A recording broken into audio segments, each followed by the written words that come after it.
trending dan terkini di Dagang News. Keuntungan bersih IOI Corporation Berhad bagi suku pertama tahun kewangan 2026 jatuh mendadak sebanyak 48% berbanding tahun lalu.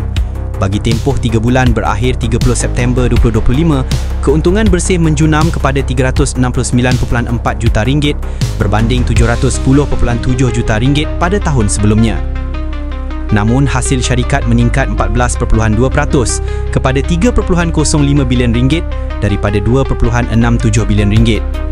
IOI hanya mencatatkan keuntungan forex sebanyak RM1.4 juta, jauh lebih kecil berbanding RM365.9 juta pada suku sama tahun lalu. Selain itu, kerugian nilai saksama derivatif sebanyak RM41.7 juta turut menekan prestasi berbanding keuntungan RM70.3 juta sebelum ini.